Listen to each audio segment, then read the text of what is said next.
tanya Ustaz, tentang kurban. Kadang-kadang ada satu kelompok orang atau satu pengajian itu misalnya mereka ngumpulin uang dari beberapa orang, terus terbelilah satu ekor kambing untuk dikurbankan. Itu gimana itu hukumnya Ustaz? Iya. Iya. Yang lain ya.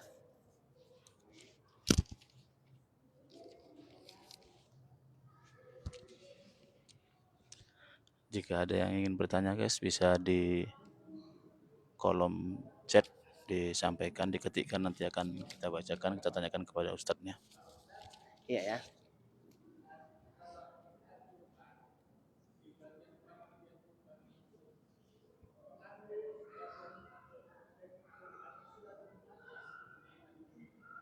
Iya ya.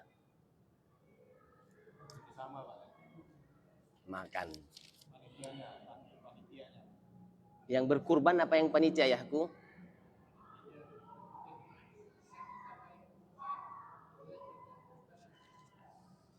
Berarti yang panitia apa yang berkurban? Bapak dan Ibu sekalian yang ingin bertanya kepada Panitia yang Ustadz ambil bisa ayahku. di kolom Iya. chat diketikkan, nanti akan kami bacakan.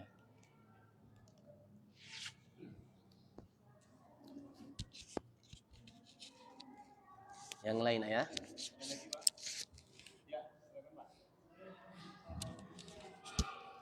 Waalaikumsalam. Iya.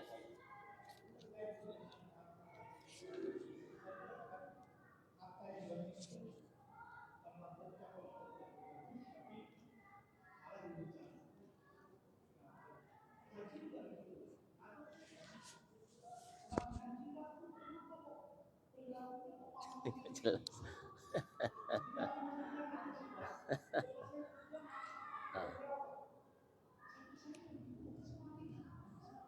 Gak jelas.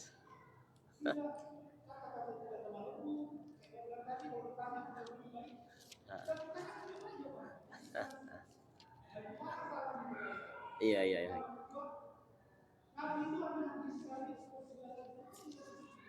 Iya.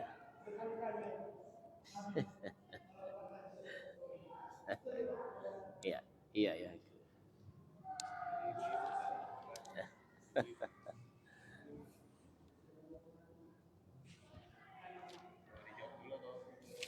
Sebentar. Apa? Tanya apa Bu? Apa mau ditanya?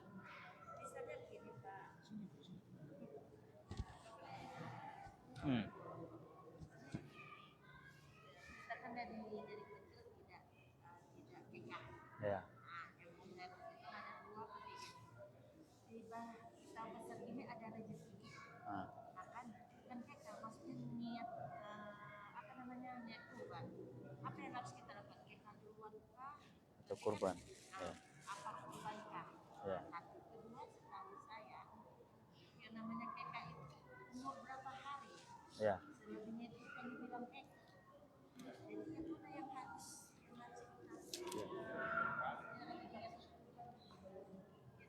Belum kekah. Ya. Yang kedua, apakah kita boleh ada rezeki kayak saya udah pernah melakukan dibilang kekah lah ya, tapi sebenarnya sudah gak kekah lagi, sudah dewasa kan. Terus kan apakah itu masih dibilang kekah atau tidak? Iya. Oh iya. Iya, itu ya. Iya. Bisa. Ustadz, tanya Ustadz. Dari ibu-ibu, pertanyaannya pertama itu sepengetahuan beliau belum pernah dikekahkan waktu kecil. Kalau ada rezeki, kekah dulu atau korban? Nah, yang kedua, umur berapa sebenarnya itu kekah itu? Sampai umur berapa bayi itu dikekahkan? Nah, yang ketiga, kalau sudah dewasa dikekahkan juga, melakukan kikah sendiri, itu bagaimana gitu? Apa ya? Kalau sudah dewasa kikah sendiri bagaimana?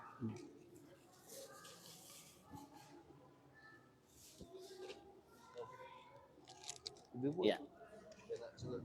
Nanti agak kuat aja Bu, nggak apa-apa Bu. Ada lagi Ustaz?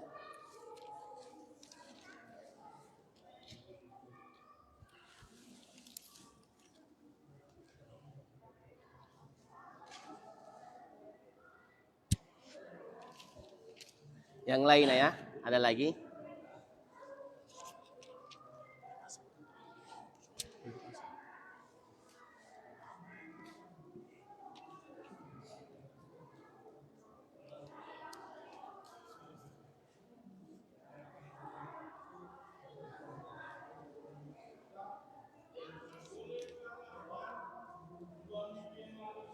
Boleh. Boleh. Ya.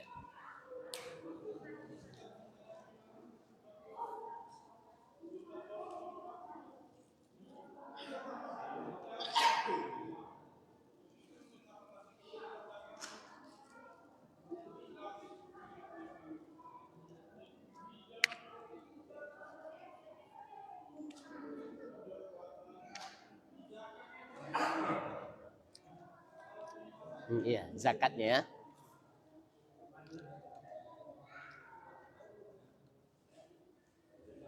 Iya ya.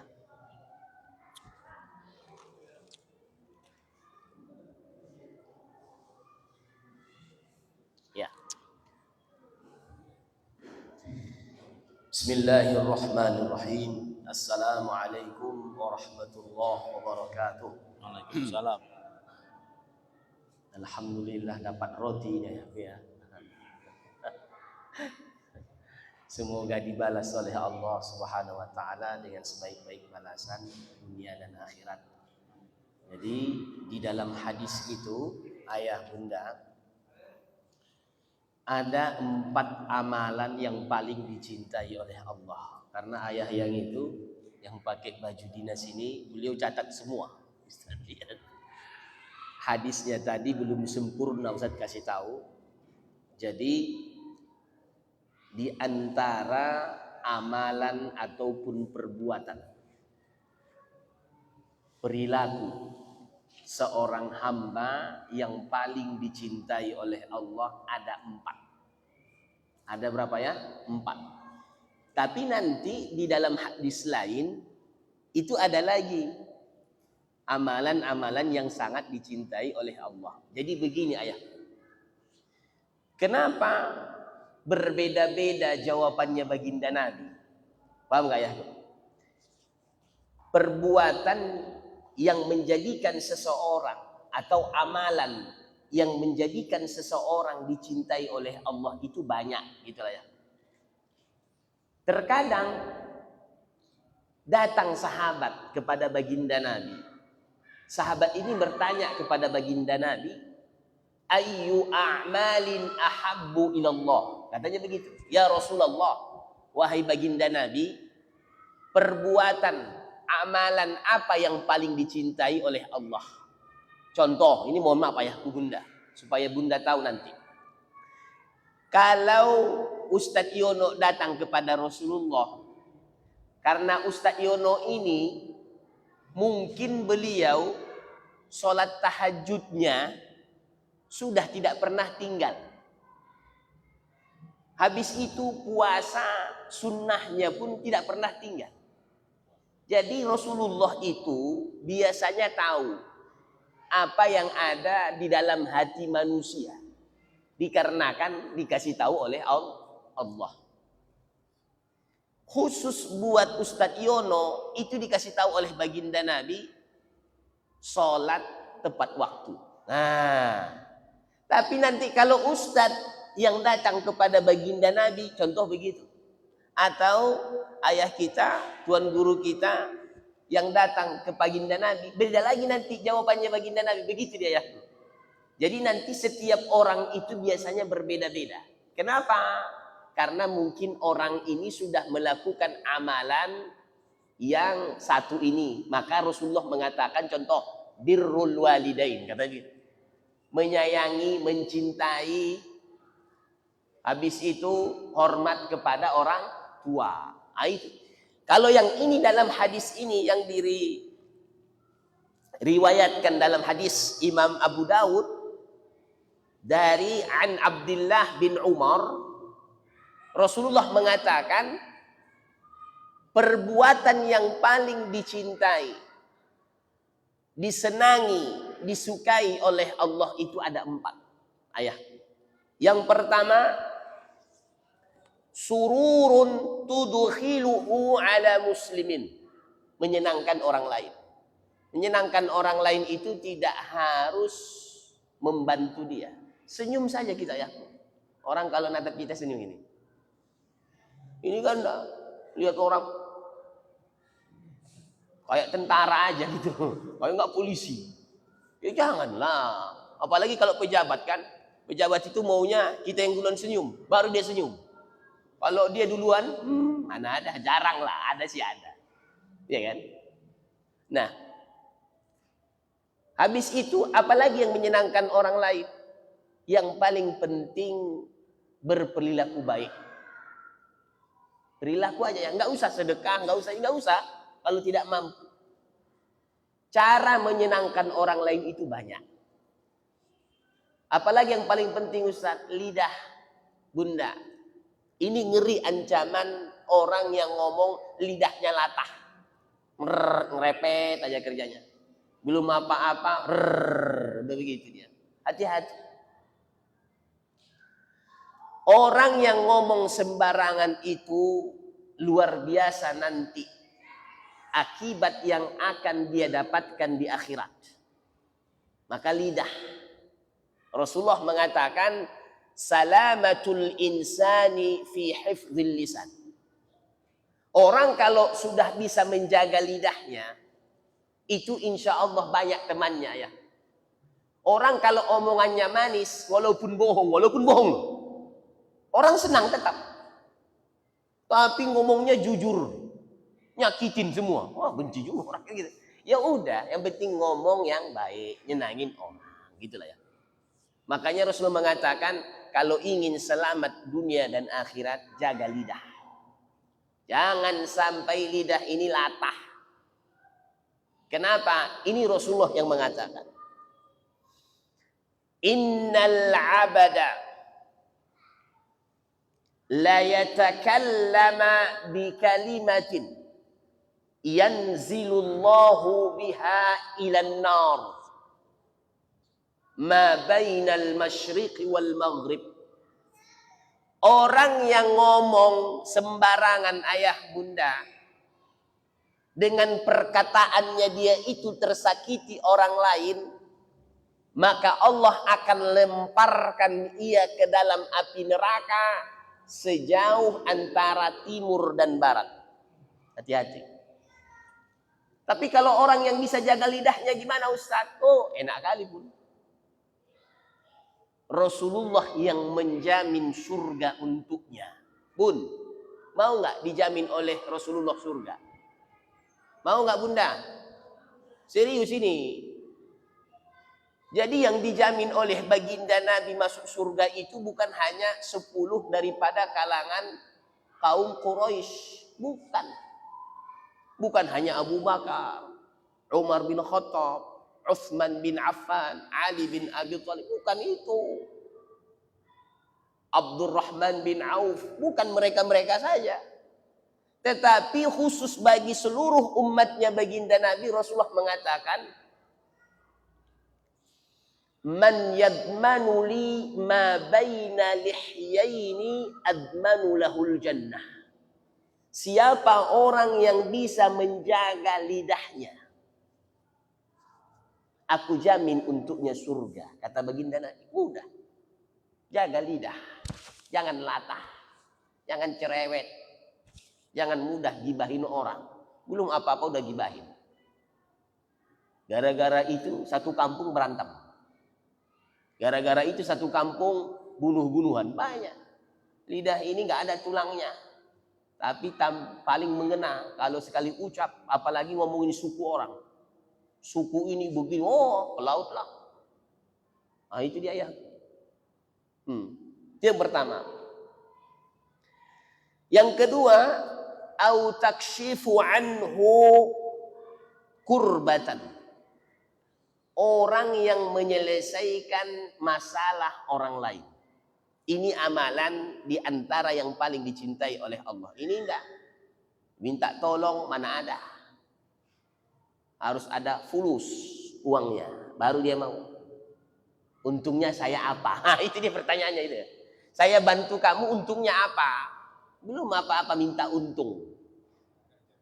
Ya, itu ya bukan? Belum apa? Iya, nggak ada ini lagi semua jatnya itu, nggak ada. Untungnya apa? Kalau saya bantu, minta untung, bantu aja belum, mau minta ini sesuatu. Yang ketiga, au taqdi anhu dainan. Orang yang membayarkan hutang orang lain. Kalau zaman sahabat ayahku, ini bedanya dengan kita.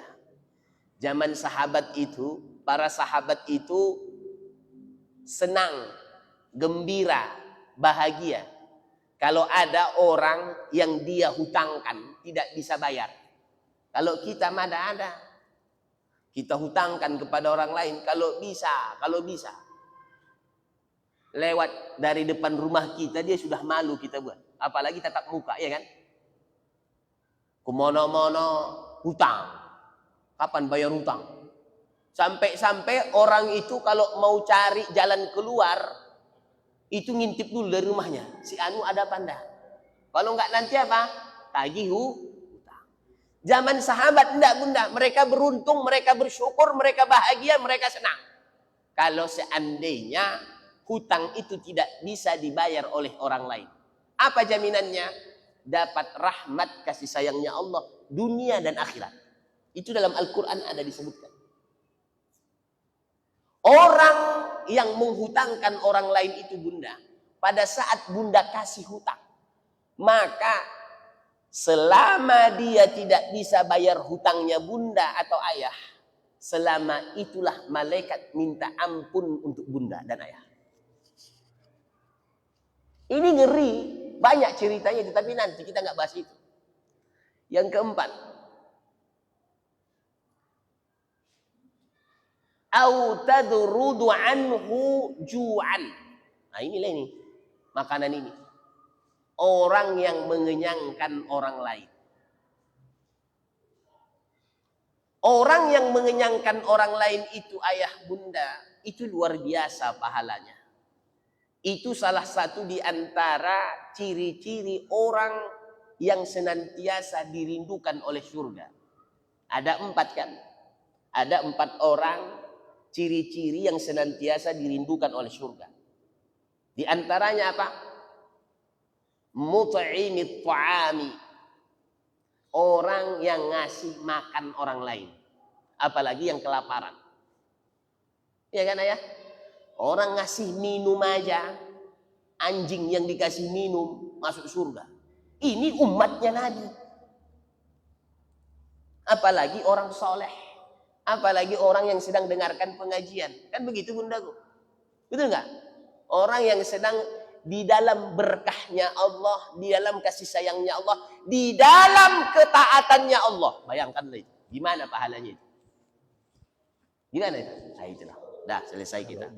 Karena takut nanti tulisannya ayah tadi itu janggal. Gitu loh. Maka bisa sempurnakan hadisnya. Nah, pertanyaan yang pertama tadi. Biar rame, Ustadz, boleh nggak banyak orang mengumpulkan uang untuk satu kurban? Memang batasannya itu 7 orang. Tetapi kata Ustadz siapa? Istri ikut ada. Ustadz Uswanto ini banyak, lebih dari 7 maksudnya beliau ya kan. Artinya ngumpulinya 10 orang, 20 orang boleh apa enggak? Memang dalam hadis baginda Nabi, Ustadz kutip dari ini namanya Bulughul Maram. Ini yang dibuat oleh Imam Ibnu Hajar Al-Asqalani. Jadi kita ngaji pakai kitab. Kalau nggak ngaji pakai kitab nanti ngomong sembarangan gitu loh. Biasa begitu. Sekarang itu di Jawa, Ustadz dulu sebelum ke sini masih 1,5 tahun loh Ustadz di Medan. Itu dulu di Bogor sama Ustadz Arifin Ilham. Rata-rata di Jawa sekarang dia kalau mau ceramah dan lain sebagainya harus pakai kitab. Kalau enggak nanti ngomong sembarangan. Gitu dia. Ini dalam kitab Bulughul Maram. Memang pembahasannya itu. An Jabir ibni Abdullah radhiyallahu anhuma qala an-nabiy sallallahu alaihi wasallam qala naharna ma'a Rasulillah sallallahu alaihi wasallam am al-Hudaybiyah al-badanata an sab'atin wal baqarata an sab'atin. Kata beliau, kami pada saat berada di Hudaybiyah, kami sama baginda Nabi itu menyembelih daripada unta 7 orang. Habis itu sapi pun 7 orang gitu loh. Pertanyaannya Ustaz Suyanto, kalau lebih gimana Ustaz? Kalau lebih sebenarnya dia lebih kepada pendidikan. Contohnya yang banyak itu seperti di pesantren. Iya kan Ustaz? Pesantren itu satu kelas 30 orang. Nanti kumpulkanlah 20.000 atau 30.000. Kalau dalam Islam ayahku, di dalam pendidikan dia boleh-boleh saja. Pendidikan. Untuk mengajarkan. Pahalanya gimana Ustaz? Allah subhanahu wa ta'ala mengatakan, innallaha la yudhi'u ajra man ahsana ilaih. Tidak akan pernah Allah menghilangkan setiap amal perbuatan yang dilakukan oleh siapapun di antara kita. Hitung-hitungannya gimana Ustaz? Kalau seperti itu hitung-hitungannya di sisi Allah. Kalau manusia itu hitung-hitungan begitu, nggak pantas kita bahas. Kenapa? Manusia ini kan terbatas hitungan kebaikannya ayah. Contoh ayah bantu Ustaz. Paling Ustaz ucapan terima kasih lah. Terima kasih. Habis itu nanti paling berapa Ustaz kasih. Kalau Allah enggak. Ayah bunda. Kebaikan yang ada di sisinya Allah itu adalah kebaikan yang tidak pernah masuk akal ataupun naruni manusia. Kenapa demikian? Karena Allah itu kalau membalas sesuatu, itu balasan yang tiada tara. Contoh, seorang perempuan yang memberikan air minum untuk anjing yang sedang kehausan, kerjaannya hanya berzina di tiap malam. Langsung masuk surga. Itu diceritakan baginda Nabi, umatnya Nabi Musa. Kenapa demikian? Karena amalan kecil di sisinya Allah pun itu pahalanya tiada tara. Nggak sama dengan kita. Ini pun begitu Ustaz. Boleh nggak? Boleh. Khususnya untuk mendidik. Pahalanya gimana Ustaz? Pahalanya di sisinya Allah. Apa pahalanya? Tidak ada yang pernah akan dikecewakan oleh Allah. Kalau Ustaz pasti bunda kecewa. Sama. Jangan pernah bergantung kepada manusia atau makhluk. Suatu saat pasti engkau akan dikecewakan. Tapi kalau kita menggantungkan segala harapan kita, permintaan kita, keinginan kita kepada Allah, tidak akan pernah dikecewakan oleh Allah. Itu dipastikan. Ini pun begitu. Jangan pernah menganggap remeh perbuatan baik sekecil apapun yang kita lakukan. Dan jangan pernah menganggap remeh perbuatan dosa sekecil apapun yang kita lakukan. Kenapa? Ini bukan Ustaz yang ngomong. Bun, kalau kita melakukan dosa sekecil apapun, jangan lihat bentuk dosa yang kita lakukan. Tapi lihatlah kepada siapa kita melakukan dosa. Kalau ingin berbuat dosa, jangan lihat dosa sekecil itu. Jangan. Hanya dosa seperti ini kok. Paling akibatnya seperti ini. Bukan itu. Tapi lihatlah kita itu berbuat dosa kepada siapa. Itu kepada zat yang maha agung. Zat yang maha kuasa.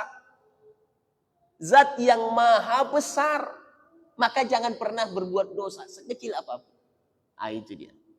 Yang kedua, mengenai daging kurban diambil panitia. Boleh apa enggak Ustaz? Kalau sebenarnya, kalau dia sudah dibentuk hewan kurban itu ada panitianya, petugasnya, apakah harus izin kepada panitia? Harus izin kepada pemilik. Sebenarnya itu kalau sudah diserahkan ke panitia, panitia yang ngatur. Aslinya begitu. Kenapa? Karena ini bentuknya panitia. Kecuali yang menyembelihnya itu adalah yang punya sendiri. Maka orang kalau kita punya hewan kurban, kita sembelih sendiri, ada keutamaannya sendiri. Pahalanya ditambahkan Allah. Kita bagi sendiri pun pahalanya akan ditambahkan oleh Allah. Nah, ini kan sudah ada panitianya. Apakah harus izin dulu Ustadz kepada pemiliknya? Sebaiknya memang izin. Tetapi aslinya kalau orang sudah memberikan hewan kurban itu ke panitianya, itu haknya panitia. Izinlah kepada ketua panitia. Boleh enggak Ustadz itu? Boleh-boleh saja. Kenapa Ustadz? Karena hewan kurban itu Bunda, kalaupun kita menyerahkan semuanya kepada orang lain itu boleh. Tidak harus kita makan. Tapi kalau kita makan sebagian kecil, itu dapat sunnah. Gitulah ya. Dapat pahala. Kembali dia. Contoh kalau baginda Nabi itu paling senang beliau pahanya. Sedikit tapi. Sedikit. Nah, kalau ini boleh nggak Ustaz? Kalau seandainya saya tidak mau ngambil dagingnya boleh.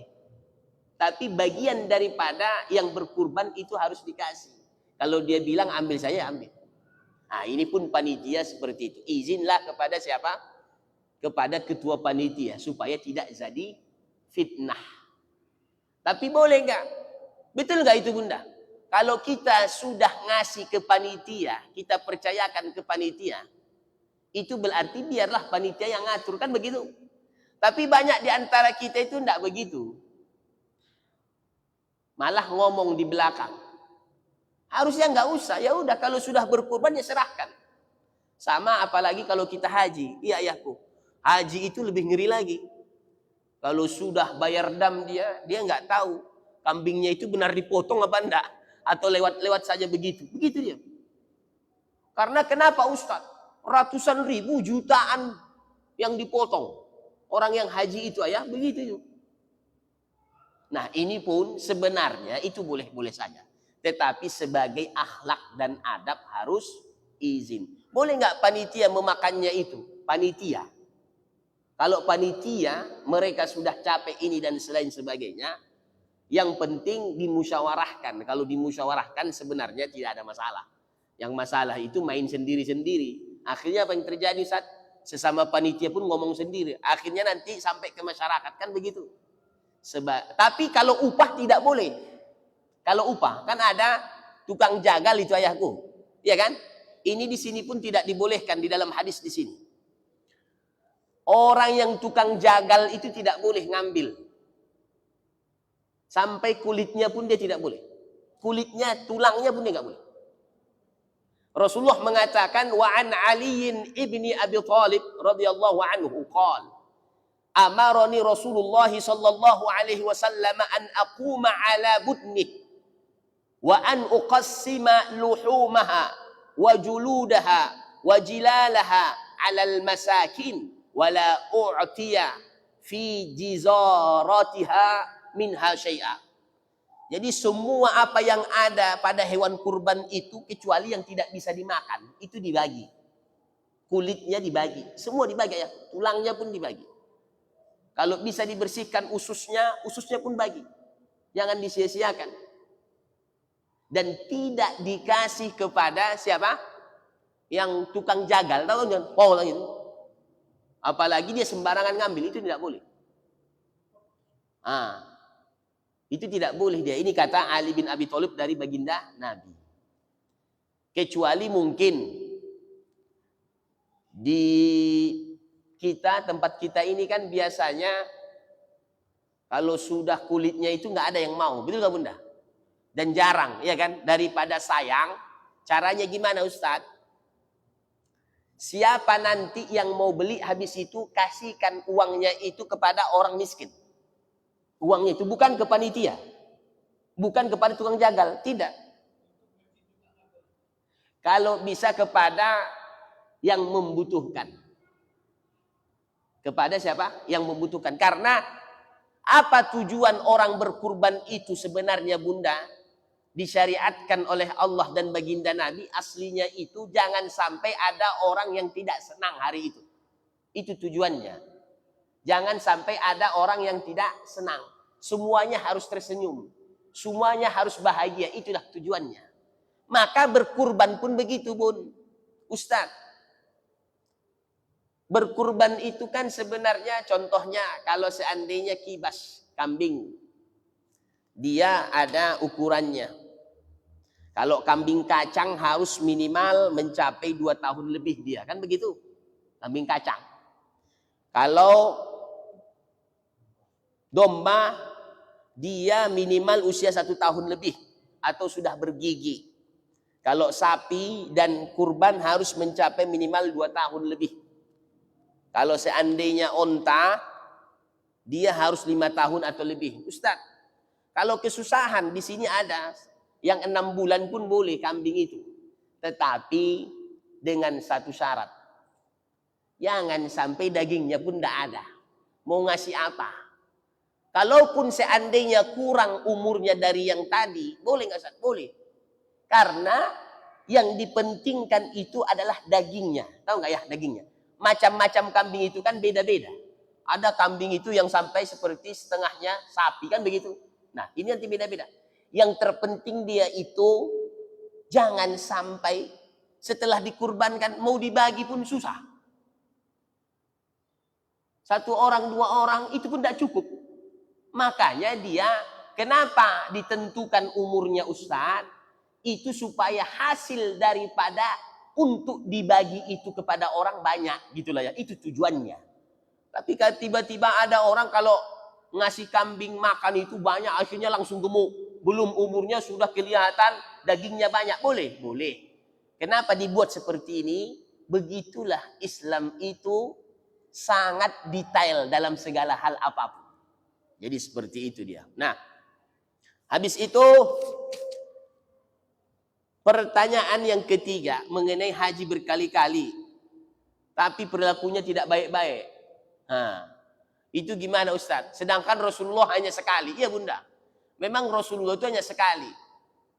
Hajjul wada' di akhir-akhir hayatnya beliau. Kenapa demikian? Ada rahasia di sini. Banyak di antara Islam ini, umatnya baginda Nabi ayah, dia pengennya seperti Rasul. Kalau Rasul melakukan ini, dia lakukan. Banyak yang seperti itu ingin meniru sunnahnya Nabi. Karena Nabi Muhammad tahu kemampuan daripada umatnya itu banyak yang tidak akan mampu melakukannya, maka beliau hanya sekali. Apalagi sekarang, orang kalau seandainya di Indonesia setidaknya 10 sampai 20 tahun baru berangkat. Kalau Rasulullah 3 kali, 4 kali, maka nanti yang akan rebutan itu naik haji orang kaya raya. Itu dipastikan. Dia punya uang. Uang bukan segala-galanya. Tapi segala-galanya harus pakai uang. Udah ya? Uang bukan segala-galanya. Tapi segala-galanya harus pakai uang. Mau haji tidak punya uang, ya nggak bisa lah. Mau umroh pun begitu. Nah, maka begitulah Rasulullah Sallallahu Alaihi Wasallam melihat kepada umatnya itu bukan hanya melihat secara pendek saja. Begini udah selesai. Yang penting saya lakukan, enggak. Tapi itu sesuai dengan arahannya Allah Subhanahu wa taala. Nah, kok bisa Ustaz orang berkali-kali haji tetapi perilakunya begitu-gitu saja, tidak berubah, malah tambah dahsyat karuannya.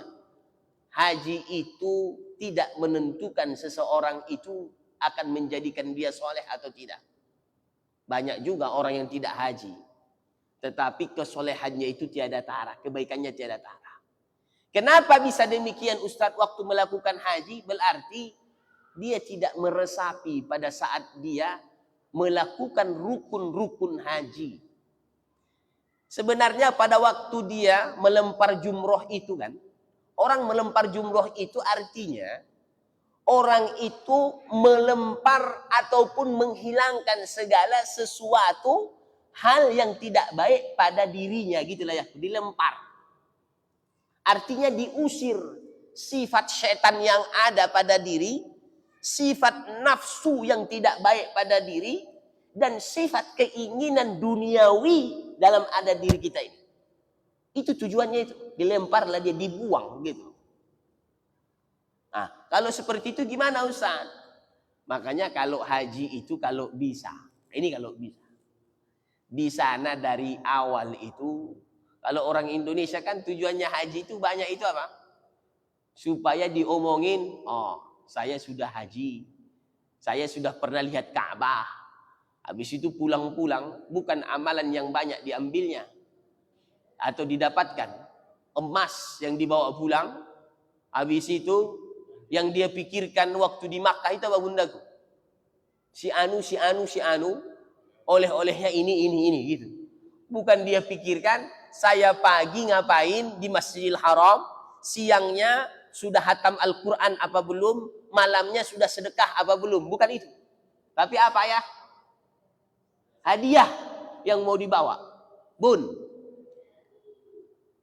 kalau bisa kumpulkan uang untuk haji dan umroh. Setidaknya umroh. Kenapa? Ayah, kita sholat di masjid ini, pahalanya kalau berjamaah kali 27, kali berapa banyak orang. Kan begitu? Secara kasat manusia. Tapi malaikat pun ada. Maka serahkanlah hitungan pahalanya kepada Allah. Kalau kita sholat di Masjidil Haram bunda, kalilah 100.000. Dan itu bukan hanya ibadah sholat saja. Amalan kebaikan apapun yang kita lakukan di Masjidil Haram dikali 100.000. Kalau ayah baca subhanallah, sin 10 kali 100.000 pahalanya, ba 10 kebaikan kali 100.000 pahalanya. Berarti berapa banyak? Sedekah. Makanya Ustaz bilang, kalau orang pintar sebenarnya, titiplah dulu bunda ayahku uang kepada orang yang haji, sedekahkan dulu ini di Masjidil Haram. Sedekahkan dulu ini di Al-Haramaini, Makkah Al-Mukarramah dan Madinah Al-Munawwarah. Karena sedekah kita kalau di sini, kali kebaikannya berbeda dengan kebaikan yang kita dapatkan di Masjidil Haram. Puasa kita di sini sama puasa di sana itu beda. Pahala sholat sunnah kita di sini sama di Masjidil Haram itu berbeda ya bunda. Maka sekali-kali nanti haji dan umroh sama-sama kita amin. Kita doakan nanti Ustaz Yono atau Ustaz Suswanto jadi orang kaya raya. Habis itu umrohkan kami Ustaz. Cocok. Atau Ustaz Hidayat supaya laris ininya beliau apa? Dagangan beliau. Ya. Atau Ustaz. Ya kan? Yang keempat, belum pernah diakikahkan, sudah besar. Gimana Ustaz? Boleh, baginda Nabi pun begitu. Beliau waktu saat kecil itu tidak pernah diakikahkan. Bun, ayah. Rasulullah Sallallahu Alaihi Wasallam mengatakan, orang yang akikah itu sama dengan menggadaikan dirinya. Digadaikan. Apa yang digadaikan? Al-Imam Al-Jauzi mengatakan satu, apabila anak ini sakit, maka sakitnya itu digadaikan, dibuang menjadi sehat, gitu loh. Apabila anak ini harusnya durhaka kepada kedua orang tuanya, digadaikan durhakanya itu digantikan menjadi dia sayang, dia cinta kepada orang tuanya. Yang harusnya anak ini miskin dalam hidupnya, digadaikan. Jadi dia kaya. Artinya, aqqa ya'uqqu, itu artinya menyembelih. Disembelihlah dia segala sesuatu keburukan yang ada pada anak ini, gitu. Artinya itu. Disembelih.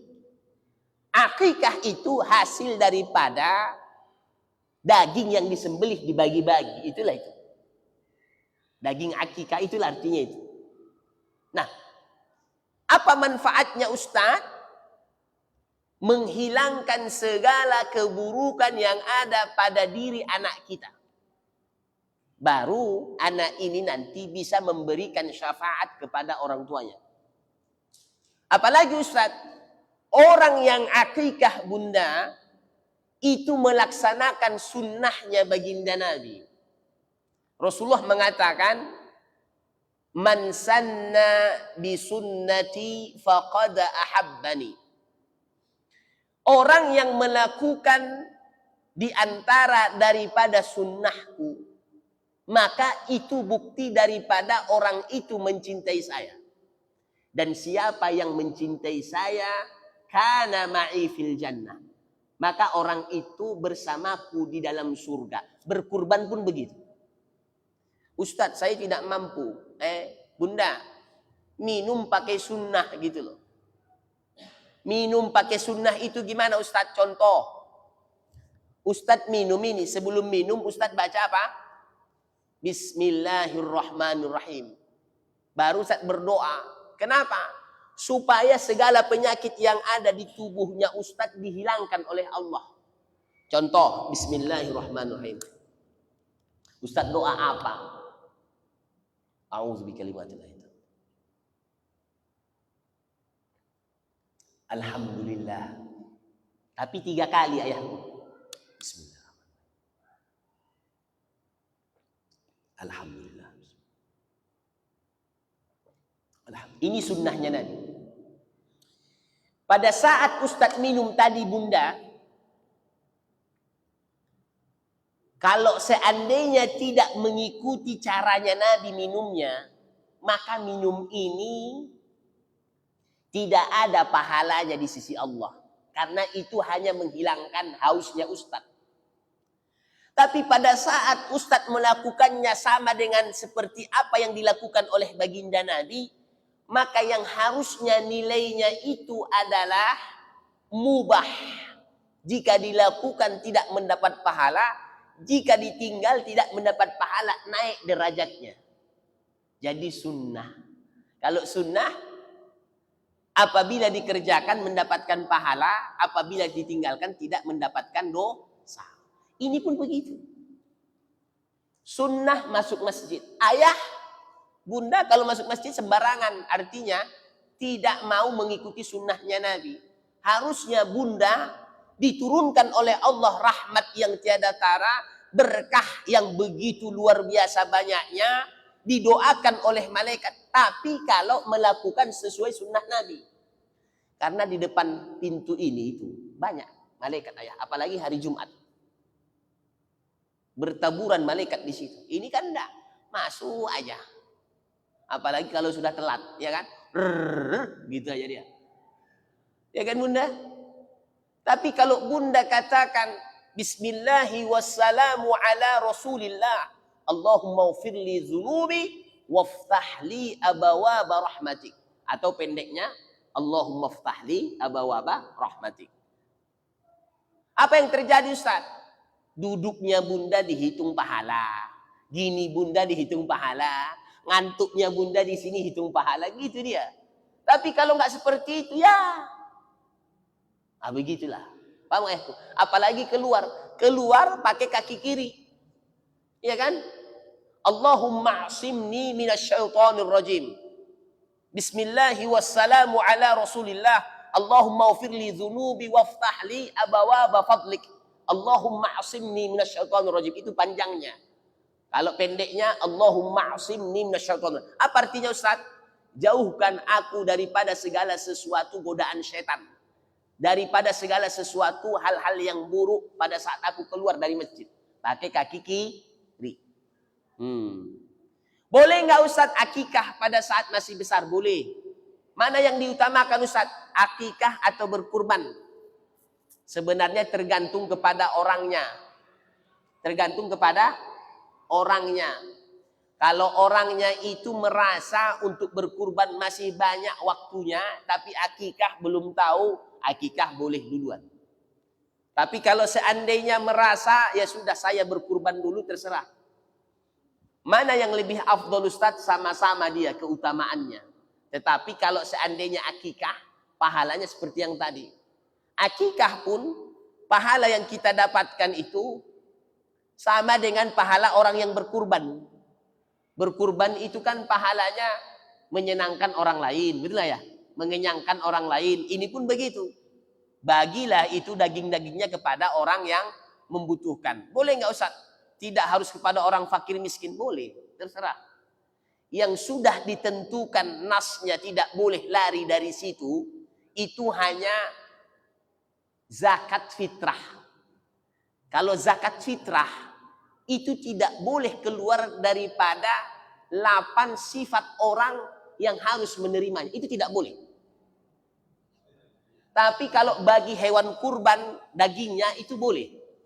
Apalagi hewan akikah itu dibolehkan.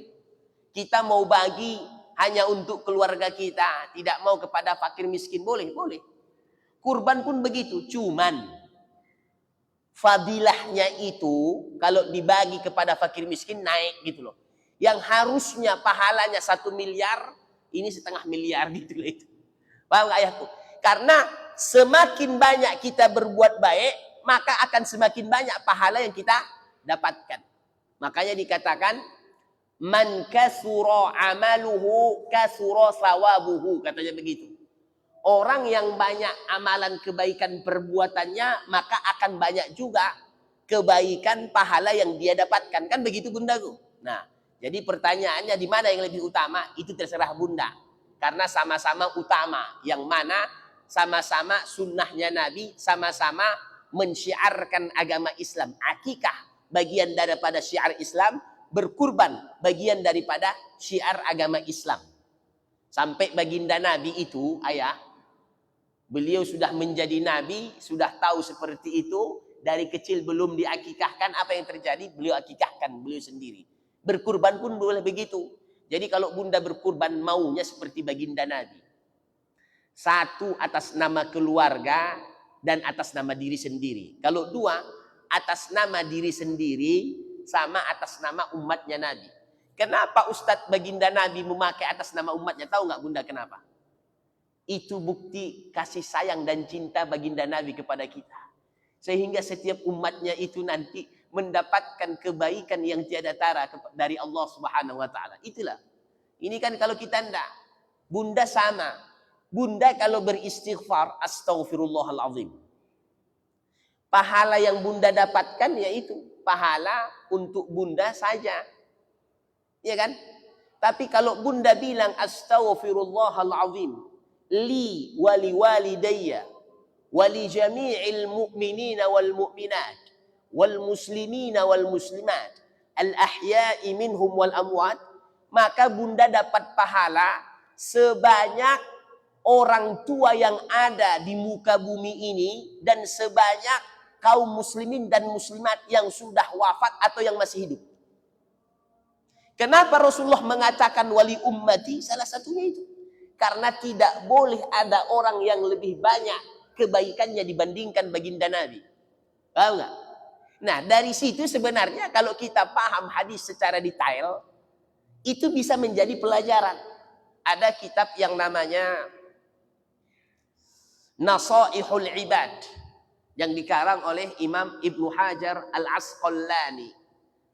Ini pun Bulughul Maram dikarang oleh beliau. Itu beliau Imam Ibnu Hajar Al-Asqalani adalah Amirul Muhaddisin. Kalau istilahnya itu penghulu atau rajanya, pemimpinnya para ahli hadis, gitu loh. Nah, beliau mengatakan seperti itu dalam bukunya Nasaihul Ibad. Sudah? Batas akikah kapan Ustaz? Tidak ada batasannya. Kalau sudah mati ya baru. Ya bunda, habis itu zakat di dalam sholat itu, pertemuan yang sebelumnya Ustaz bilang kalau kita sholat sama dengan berzakat.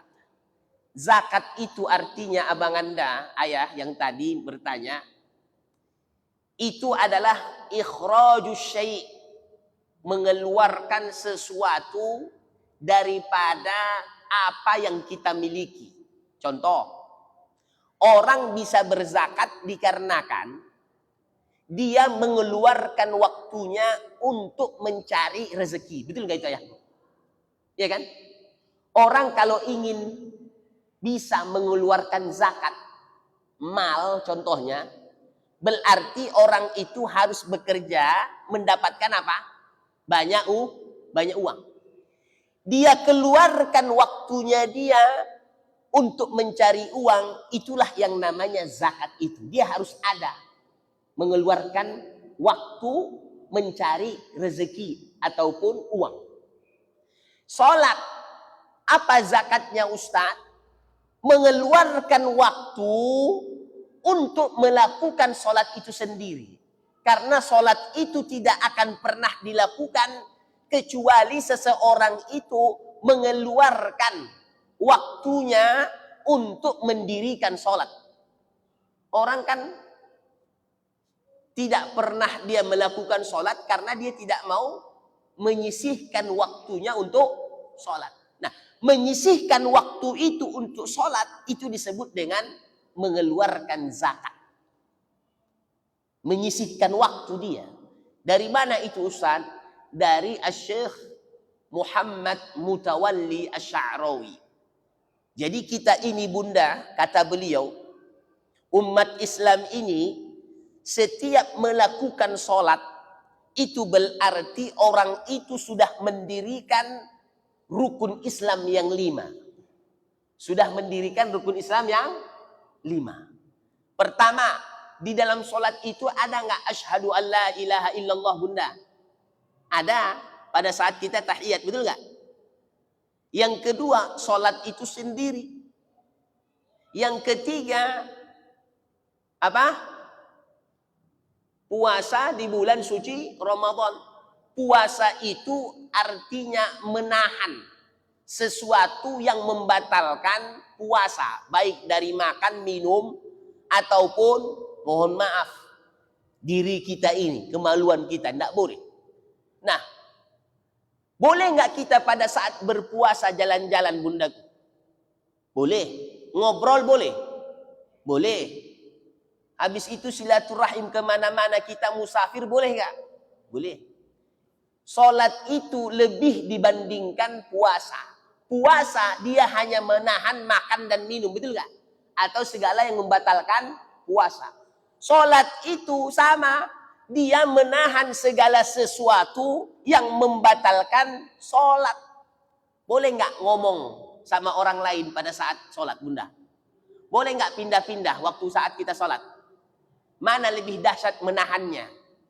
Sholat atau puasa? Yang membatalkan? Puasalah. Sama kan? Sama-sama menahan segala sesuatu yang membatalkan puasa. Membatalkan puasa hanya sedikit. Yang penting kamu jangan minum, jangan makan. Habis itu jangan masukkan segala sesuatu ke dalam mulut, kan begitu? Habis itu mohon maaf, kemaluan jangan gunakan dulu. Kecuali kalau malam, itu pun kalau sama istri. Kalau bukan sama istri, ya nggak boleh, gitu loh. Iya kan? Tapi karena saat kita sholat, makan pun tidak boleh, minum pun tidak boleh, bergerak berlebihan pun tidak boleh. Kan begitu bunda? Mana lebih utama? Sholat itu sendiri atau puasa? Sholat itulah. Makanya oleh sebab itu, Asy-Syaikh Muhammad Mutawalli Asy-Sya'rawi mengatakan, di dalam sholat itu sudah termasuk puasa. Kemudian zakat. Zakat itu adalah mengeluarkan sesuatu waktu kita untuk mendapatkan sesuatu yang kita inginkan. Nah ini pun begitu. Kita kalau ingin mendapatkan ridhonya Allah, ya sholat. Supaya bisa sholat, apa yang harus kita lakukan? Lowongkan waktu. Kasih waktu. Nah ini pun begitu. Terakhir, apa? Haji bagi orang sanggup itu tujuannya kemana bunda? Ke Makkah. Kenapa? Karena ada Ka'bah. Sholat menuju Ka'bah apa menuju apa? Yaman. Atau menuju mana kita? Ka'bah lah. Kan sama kan? Nggak ada bedanya. Makanya kata beliau, orang yang mendirikan sholat sama dengan orang yang mendirikan rukun Islam yang 5. Begitu dia pengertiannya. Nah, zakat dalam sholat seperti itu. Nah, yang terakhir bundaku. berkurbanlah kita. Karena pada saat kita berkurban, hewan yang kita kurbankan itu akan menjadi saksi kebaikan untuk kita kelak di akhirat. Ada yang mengatakan bahwasanya ahsinu dhahayakum fa innaha ta'ti yaumal qiyamati maqayakum, katanya begitu. Perbaikilah hewan kurbanmu itu, katanya. Kalau bisa kamu berkurban, kalau bisa yang besar, apalagi mampu, jangan sampai tidak. Kenapa? Karena hewan kurban yang kita kurbankan di dunia ini akan menjadi kendaraan kita pada saat kita melewati sirat, jembatan di akhirat. Jangan sampai tidak berpikir untuk berkurban walaupun sekali dalam seumur hidup. Maksudnya Ustadz begitu. Kapan lagi kita menyenangkan orang lain? Sekali-kali bagilah daging kurban itu. Kalaupun tidak bisa berkurban, bagaimana Ustadz? Pada hari itu apa yang kita miliki bagi. Makanya ada di antara sahabat, Bunda, dia berkurban tapi bukan kurban namanya, supaya mendapatkan keutamaan di tanggal 10 Zulhijjah, 11 Zulhijjah, 12 Zulhijjah, 13 Zulhijjah, supaya dia mendapatkan cintanya Allah Subhanahu wa taala. Dia tidak memiliki uang untuk berkurban, dia beli ayam. Dia beli ayam. Itu bukan berkurban namanya, tetapi supaya sama-sama mendapatkan cintanya Allah di tanggal 10 Zulhijjah. Apakah dia berkurban namanya? Tidak.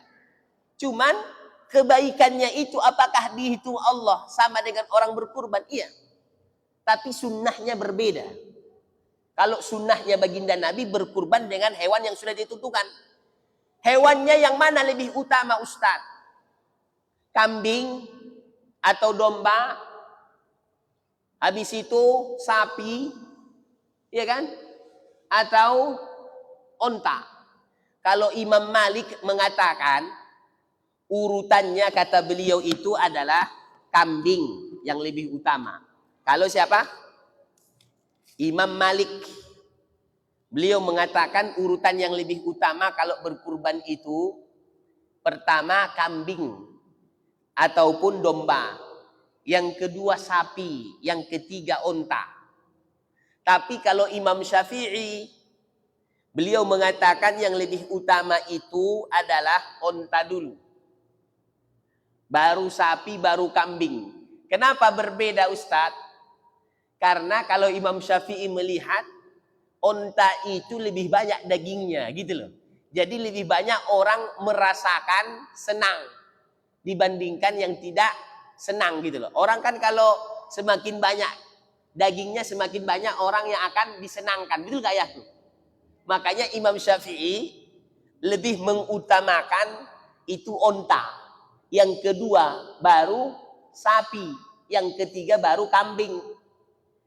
Nah kalau Rasulullah, kenapa kambing Ustadz atau domba kibas? Itu dikarenakan harganya pun lebih murah, gitu loh. Kalau seandainya kambing yang langsung dikatakan oleh baginda Nabi, kalau tidak sampai 7 orang kan mahal, betul nggak ya tuh? Itu akan menyusahkan bagi umatnya Nabi. Jadi Rasulullah ini Nabi yang terbaik dan terindah, gitu loh. Beliau itu akan memikirkan umatnya sekecil apapun. Tidak seperti kita, hanya ingin menyenangkan orang kaya. Apalagi hanya menyenangkan harus orang yang dihormati. Orang yang tidak dihormati disepelekan. Kalau baginda Nabi mana ada? Jadi berkurban, kemudian orang yang berkurban akikah itu adalah amalan orang-orang yang punya duit. Orang-orang miskin gimana saya yang tidak punya? Disitulah kita berusaha. Kenapa kita berusaha Ustadz? Untuk mendapatkan cintanya Allah Subhanahu wa ta'ala, dan juga mendapatkan banyak kebaikan daripada Allah Subhanahu wa ta'ala. Kalaupun tidak selama-lamanya gimana Ustaz? Jangan pernah putus asa. Banyak amalan yang mengantarkan kita ke dalam surganya Allah. Ingat bunda, Ustaz, ingat ini yang paling penting. Kita masuk surga bukan dikarenakan amalan perbuatan kita. Bukan. Sahabat itu bertanya kepada baginda Nabi, "Ya Rasulullah, apakah kita itu masuk surga dikarenakan amalan perbuatan kita, salat kita, puasa kita, zakat kita, dan lain sebagainya?" Rasulullah mengatakan, "La, bukan. Kita itu masuk surga dikarenakan kasih sayangnya Allah. Kalau hitung-hitung pahala yang kita buat, ayahku, tanyalah dulu, kira-kira diterima apa tidak, kan begitu. Tapi kalau Ustadz ditanya, apakah amalan kita diterima atau tidak, katakan insya Allah diterima. Kenapa? Karena Allah itu sesuai dengan prisangka hambanya. Ana inda zonni abadi. Saya itu sesuai dengan prisangka hambaku, kata Allah dalam hadis qudsi. Kalau kita berprisangka baik kepada Allah, maka sesuatu itu akan baik di sisi Allah. Apabila kita berprisangka buruk kepada Allah, maka sesuatu itu akan menjadi buruk di sisi Allah. Maka kita harus berprisangka bahwasanya segala amalan kita itu diterima oleh Allah Subhanahu wa ta'ala. Tetapi walaupun diterima oleh Allah, apakah itu yang akan mengantarkan kita masuk surganya Allah? Tidak selama-lamanya. Kenapa? Karena nikmat yang telah Allah berikan lebih banyak dibandingkan apa yang telah kita lakukan untuk menghambakan diri ini kepada Allah. Betul nggak itu ayatku? Iya kan? Amalan banyak apapun yang kita lakukan dibandingkan dengan nikmat yang telah Allah berikan. Kira-kira mana lebih banyak, ayah? Nikmatnya Allah lah. Maka Rasulullah mengatakan, kalian masuk surga itu, kata Rasulullah, kita masuk surga itu dikarenakan apa? Rahmatnya Allah, kasih sayangnya Allah. Maka untuk mendapatkan rahmatnya Allah gimana, Ustadz? Senangkan Allah. Di antara amalan yang akan menyenangkan Allah, berkurban. Apa bunda? Berkurban. Di antara amalan yang menyenangkan Allah adalah berkurban. Tidak ada amalan yang paling dicintai oleh Allah pada saat tanggal 10 Zulhijjah, 11 Zulhijjah, 12 Zulhijjah, 13 Zulhijjah, kecuali mengalirkan darah hewan kurban yang telah ditentukan oleh baginda Muhammad sallallahu alaihi wasallam. Ya bunda, insya Allah bunda ya. Insya Allah, Allahumma amin. Kita berdoa semoga yang ada di sini tiap tahun berkurban. Amin. Dan siapapun di antara keluarga kita, semuanya Allah berikan kesempatan untuk berkurban. Amin. Dan insya Allah siapa yang hadir di tempat ini dan yang belum hadir, orang-orang yang kita cintai, orang-orang yang kita sayangi, jiran tetangga kita, keluarga besar kita, orang tua kita, insya Allah Allah berikan kesempatan melaksanakan haji dan umroh. Amin. Dan semoga kita semuanya Allah berikan anak-anak dan keturunan yang soleh dan solehah, yang hafal Al-Quran 30 juz, dan insya Allah semuanya dalam ridhonya Allah sampai kita bertemu dengan Allah Subhanahu wa ta'ala. Terakhir ayah bunda, kalau ada keluarga kita yang ingin sekolah, apabila tidak mampu, insya Allah pesantren kita gratiskan di Tuntungan, laki-laki dan perempuan, gratis. Hafal Al-Quran 30 juz, belajar ilmu agama dan ilmu umum. Setelah dari kita nanti kita usahakan sekolah baik di dalam negeri dan di luar negeri, beasiswa kita usahakan. Kalau yang tidak mampu gratis, kalau yang mampu ingin berbayar silahkan, ahlan wa sahlan. Pakai ijazahnya apa? Kemenak RI. Sama nanti sertifikat ijazah 30 juznya itu stempel Kemenak RI. Jadi begitu, bukan paket C, tapi insya Allah Kemenak RI. Dan itu daftar ke kita, langsung kita daftarkan ke sekolah teman. Karena sekolah kita masih jalan 1 tahun. Pengajarnya rata-rata S2. Pimpinan pesantrennya yang pertama Ustadz Qomaruzzaman LCMA Dr. Al-Azhar. Sekarang tinggal 2 bulan lagi selesai beliau S3. Pesantrennya dulu sama kami, sama-sama alumni Gontor. Habis itu sama-sama lanjut ke Mesir Al-Azhar. Ustadz juga di sana sama beliau. Cuman Ustadz hanya sampai S1, habis itu lanjut S2 di Ismailiyah di Mesir juga. Tapi tidak selesai. Kenapa? Tidak ada fulus. Memang uang ini menentukan ayahku. Makanya betul itu. Uang bukan segala-galanya. Tapi segala-galanya. Itulah itu. Itulah keindahan alam itu, begitulah itu. Tapi kalau beliau S1, S2, S3-nya di Al-Azhar Mesir. 2 bulan lagi beliau selesai. Lagi menyelesaikan risalah S3 beliau. Sudah ditulis 600 lembar. Berbahasa Arab. Yang ketiga nanti ada Ustaz Lahmuddin MA. Sedang menyelesaikan S3.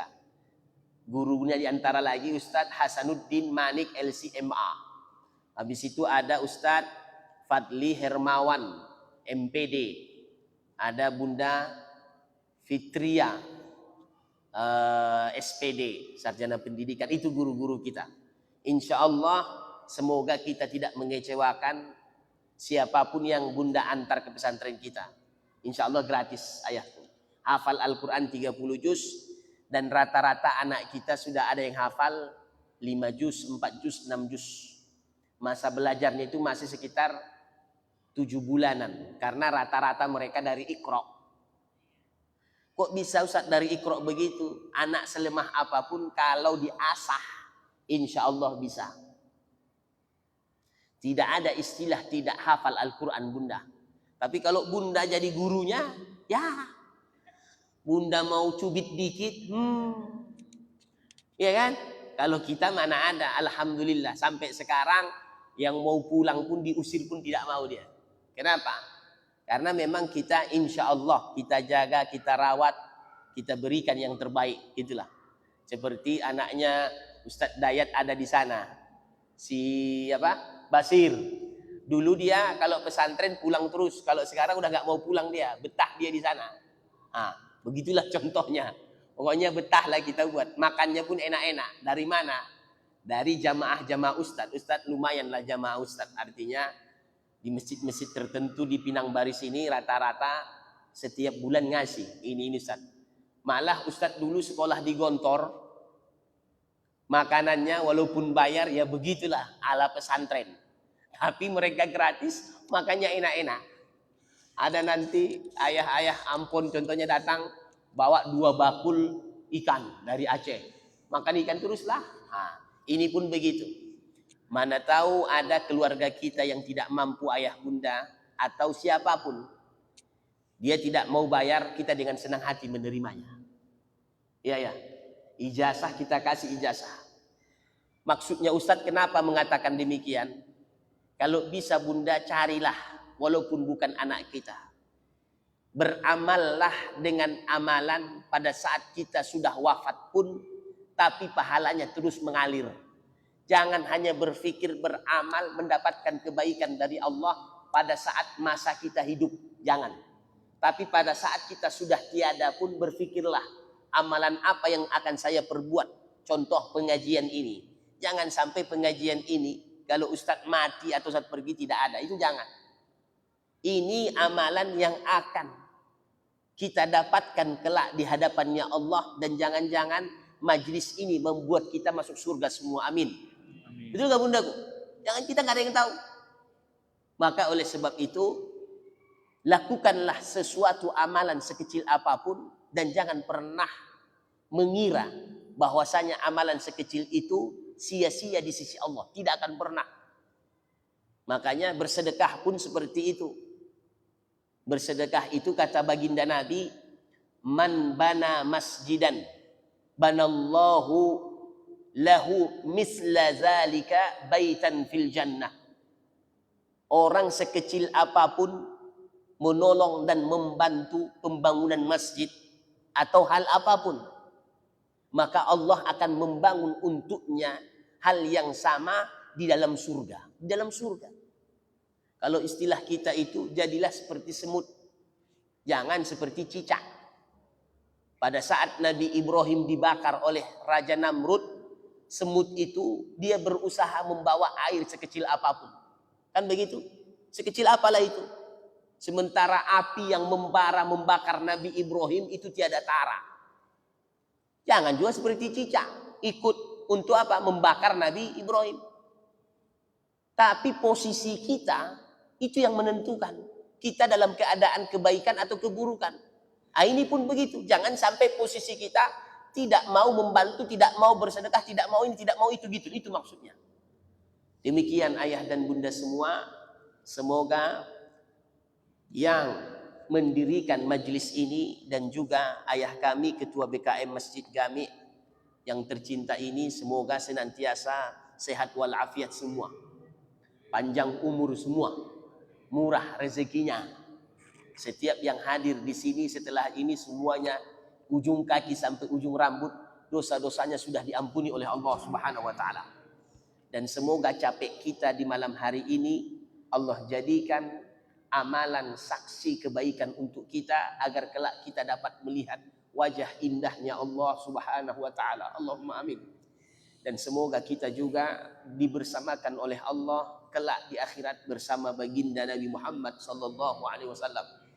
Yang sakit semoga disegerakan oleh Allah kesehatannya, kesembuhannya, Allah angkat segala penyakitnya dan Allah jadikan kita istiqomah di dalam kebaikan sampai kita bertemu dengan Allah Subhanahu wa taala.